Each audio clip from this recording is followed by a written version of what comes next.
so high that during those weeks, their diagnosis will be really super ADD and hyperactive children. But after those spikes, they become normal. So if they're being medicated with a very high dose because of the symptoms, during the low time, the doctors and psychologists should reevaluate their symptoms. Because sometimes you can over-medicate somebody when the symptoms are very high during a spike season. Right. Okay. And also in the course of all your work and research and learning, you've written many books. You do a lot of talks on leadership as well, and you have this book, which is The 8 Types of Leaders. Tell me about this. Well, this type of leaders will train you how to manage the George Bush type, the Mother Teresa, the Donald Trump, the Oprah Winfrey. You can manage almost any kind of human temperament because it teaches you the strength and weakness and the seeds of failure of every type. So you can harmonize diversity as a leader. Okay, so you know, if I have a staff under me, I can like, okay, this is this person and this is this person. I can identify them and learn better how to deal with them or how to motivate them. Because right? you can alloy yourself to different kinds of people. Like if you were a parent, you can alloy with the George Bush type children and Mother Teresa children or any kind of child or Einstein children by knowing what are their strengths and weaknesses and their seeds of failure, so you can manage their weaknesses. Great. And you can use this also in sales, the 8 types of buyers and how to sell to them differently. Right. Okay, you have another book on the table there. It's called Hidden Dangers of Meditation and Yoga. That's a surprising title for me because, you know, you think that meditation and yoga are like the safest, most healing kinds of things that you can do. So what are the hidden dangers? Yeah, these are my experiences in more than 2 decades of teaching meditation and yoga and martial art. So there are 8 types of yoga. What people know about yoga is just the hatha yoga, this posture things. But when you start to use breathing and you teach it to your children who are like 7-year-olds because you think they will relax, that will make them hyperactive and insomniacs. So there are meditations that are for adults and not good for children. Or there are meditations that are good for healthy people, not good for people with hypertension or heart disease.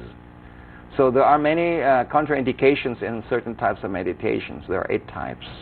Okay, so you need to know what is right for you and your state and your age. And also you need to find the right instructor for you.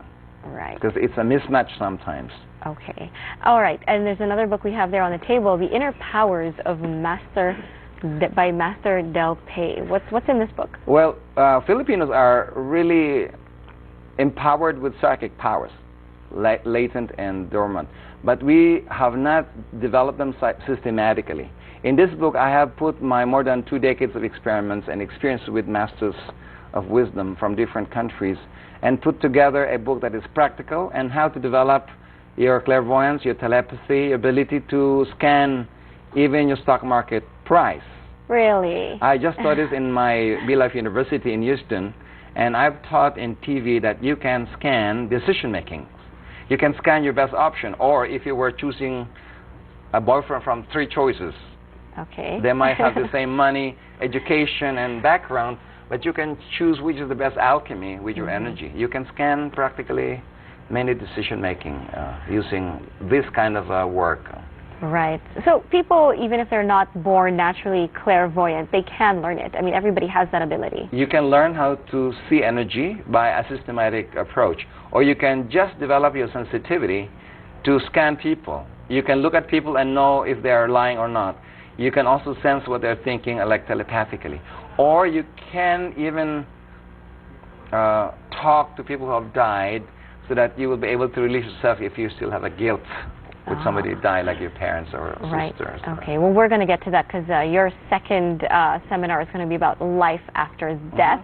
But we're taking a short break now. Stay with us. Shop Talk will be right back.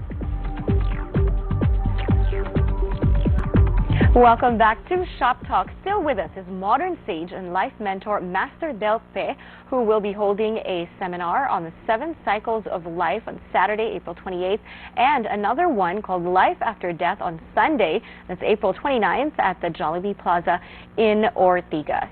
Okay, Master Del Pei, you've developed a lot of books and a lot of seminars. We were just talking about the 7 cycles, and in this workbook you have this chart.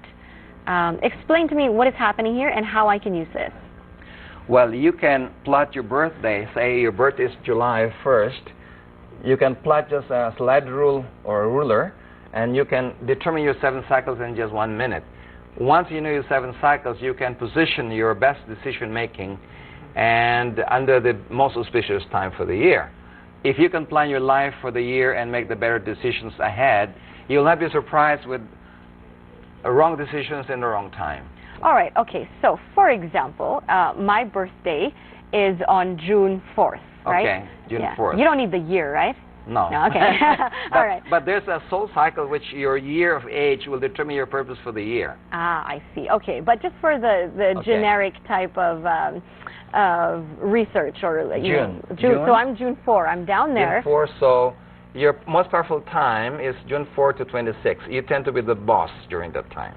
From June 4 to 26. Anybody who gets married during their first cycle tends to be the leader of their marriage. Oh dear, I did not get married at right? that time. It's too late. Yeah. Now, for best money for you every year would be August and first half of September. Ah. Money will be coming to you like a magnet. Like it comes to Really? you easily, constantly, in great amounts. That would be very nice. So people just need to know like where to look It's on so the easy. chart. I design it in such a way that you just need a ruler and you'll to find exactly your 7 cycles, which are 52 days intervals. Very interesting. Okay, now what we need to talk about is the second seminar that you're doing here in Manila, Life After Death. What are the topics you're discussing there? I talk about the energetic components of a human being, the energy anatomy, which dies with you. So what happened during death?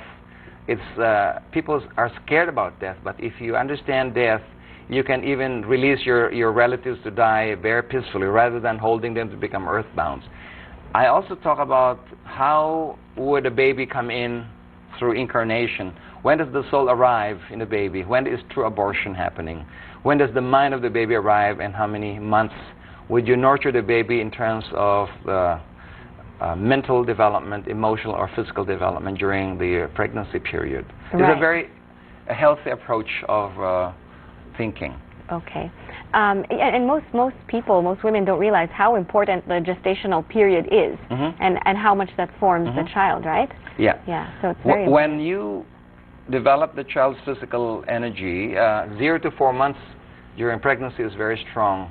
To eat well, to exercise well, have enough oxygen and sunlight. Because that's the time the energy of the physical genetics are being formed. From 4 to 7 months is more emotional energy of the baby, and 7 to 9 months are the best time for mental stimulation. I see. Okay. You also talked about death, and you say that it's nothing that we should be fearful of. So what happens exactly to a soul once it leaves the physical plane? Well, there are 3 levels of death. One is from the physical body. When people die, they die from the physical. See, the soul does not die. Right. It just withdraws from the physical body, and so the energy withers, so the person dies. And what sometimes get out from that is what they call multo or ghost, because that energy, when it disappears, it can look like a light, which clairvoyant relatives can see that, oh, I see the multo or the ghost. Now, when people have died, they go to certain process and stages where you sometimes call purgatory, to purge your emotions and your thoughts. And so you can go to different stages after death, but there are techniques how to exit properly when you die so that you do not have to go to the purgatory plane. So there are many techniques. So to make the soul's elevation faster. Yes, to increase your frequency so that when you die, you don't have to go to the hell world or purgatory world. Or how to prepare your relatives to die peacefully so that they do not get earthbound or suffer through a lot of getting stuck in the inner world. Right. Okay, one quick question. What is your view on how to treat a body after it has died? Should it be cremated? Should it be buried? Well, this is a very either political or religious question, but in the future I see that cremation might be a solution for people to be more detached after the person dies, because when a person dies, they still hover over their body, the so-called consciousness still. And when they still see their body, like when you get out of body like sleeping, you can see your body in bed. Now, people who died, they also see their body in bed sometimes, and so they're so attached to go back to it. Now, that is a result of being earthbound. Now, when people are burned and cremated, there's two benefits. There's detachment that ensues the withdrawal of the soul faster. Second is the diseases that comes with the body do not spread in the soil and become in the future epidemics, because the burning process of cremation burns also the microorganisms. When people are buried in the soil, the virus that do not die with the body. That's right. Okay, so you got two big seminars coming up in a few days. Who should attend those? Anybody who are really opening their minds to learn new things. Secondly is the people who make decisions that would be more long-standing, correct, and wise, should really learn the 7 cycles. Auspicious time to do things, including moving to a new house, selling things, or buying cars.